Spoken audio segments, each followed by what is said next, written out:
நம் நாட்டுடன் வங்கதேசம் தொடர்ந்து மோதி வருகிறது. இந்த நிலையில்தான் இந்தியா வியட்நாமை விட வங்கதேசத்தின் நிலைமை மோசமாக உள்ளது. இதனை சரி செய்ய வேண்டும். இல்லாவிட்டால் நிலைமை மோசமாகும் என்று வங்கதேச தலைநகர் டாக்காவிலிருந்து தென்கொரியா தூதர் முழங்கி இருப்பது இடைக்கால அரசை வழிநடத்தும் முகமது யூனுஸுக்கு சிக்கலை ஏற்படுத்தி உள்ளது. வங்கதேசத்தில் பிரதமராக இருந்த ஷேக் ஹசீனாவின் ஆட்சி கவிழ்ந்த பிறகு அந்த நாடு பெரும் பிரச்சனையை எதிர்கொண்டு வருகிறது. தற்போது அங்கு இடைக்கால அரசு நடந்து வருகிறது. வங்கதேச இடைக்கால அரசின் தலைமை ஆலோசகராக முகமது யூனுஸ் உள்ளார். ஷேக் ஹசீனா ஆட்சி கலைய அங்கு இடஒதுக்கீட்டுக்கு எதிராக நடந்த போராட்டம் தான் காரணம். அதன் பிறகே ஷேக் ஹசீனா ராஜினாமா செய்தார். ஷேக் ஹசீனா கடந்த ஆகஸ்ட் மாதம் பிரதமர் பதவியை ராஜினாமா செய்துவிட்டு நம் நாட்டில் தஞ்சமடைந்தார். இது நடந்த 6 மாதங்கள் ஆகும் நிலையில் இன்னும் வங்கதேசத்தின் நிலைமை மோசமாகத்தான் உள்ளது. சிறுபான்மையினர் மீதான தாக்குதல் உட்பட சட்ட ஒழுங்கு இன்னும் அங்கு சரியாகவில்லை. பொருளாதார வளர்ச்சி சரிந்து வருகிறது.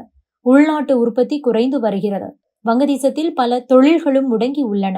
ஆனால் இவை பற்றியெல்லாம் முகமது யூனுஸ் கவலைப்படவில்லை. நம் நாட்டை எதிர்ப்பதில்தான் குறியாக இருக்கிறார். பாகிஸ்தானுடன் கைகோர்த்து நம் நாட்டை சீண்டும் வகையில் கருத்துக்களை கூறி வருவதோடு நம் நாட்டுக்கும் வங்கதேசத்துக்கும் இடையேயான எல்லையில் பதற்றத்தை உருவாக்கி வருகிறார். இந்த நிலையில்தான் வங்கதேசத்தின் தலைநகர் டாக்காவில் வங்கதேசத்துக்கான வெளிநாட்டு கரஸ்பாண்டன்ட் அசோசியேஷன் சார்பில் ஒரு நிகழ்ச்சி ஏற்பாடு செய்யப்பட்டிருந்தது.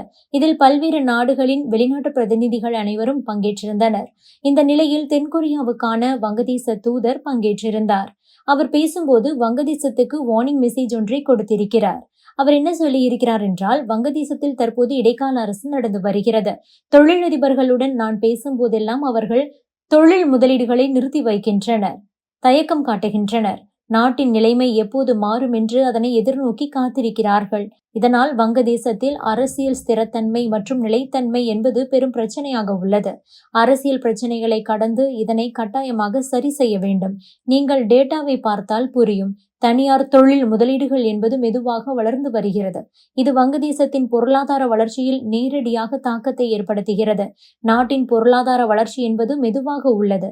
அந்நிய நேரடி முதலீடு மற்றும் வங்கதேசத்தின் உள்நாட்டு உற்பத்தி என்பது அண்டை நாடுகளான இந்தியா வியட்நாமை விட குறைவாக உள்ளது. வங்கதேசம் சார்பில் வழங்கப்படும் இன்சென்டிவ் என்பது போதுமானதாக இல்லை.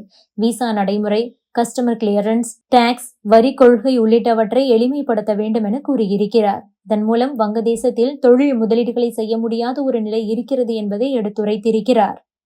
வங்கதேசத்தை பொறுத்தவரை மாணவர் போராட்டம், வன்முறை, ஷேக் ஹசீனா ராஜினாமா உள்ளிட்ட காரணங்களால் பொருளாதார வளர்ச்சி சரிந்துள்ளது. பிசினஸ்கள் பாதிக்கப்பட்டிருக்கிறது. பாதுகாப்பு காரணங்களுக்காக பல நிறுவனங்கள் மூடப்பட்டுள்ளது. குறிப்பாக வங்கதேச பொருளாதாரத்தில் பெரும் பங்கு வகிக்கும் ஜவுளி நிறுவனங்கள் உற்பத்தியை நிறுத்தியுள்ளன. இடைக்கால அரசும் அதை கண்டுகொள்ளவில்லை. அதனை சுட்டிக்காட்டித்தான் வங்கதேசத்தில் முதலீடு செய்ய முடியாத ஒரு நிலை உள்ளது. இந்த நிலையை உடனடியாக மாற்ற வேண்டும். இல்லாவிட்டால் நாட்டின் நிலைமை மோசமாகும் என வங்கதேசத்துக்கு வார்னிங் கொடுத்திருக்கிறார் தென்கொரியாவுக்கான வங்கதேச தூதர்.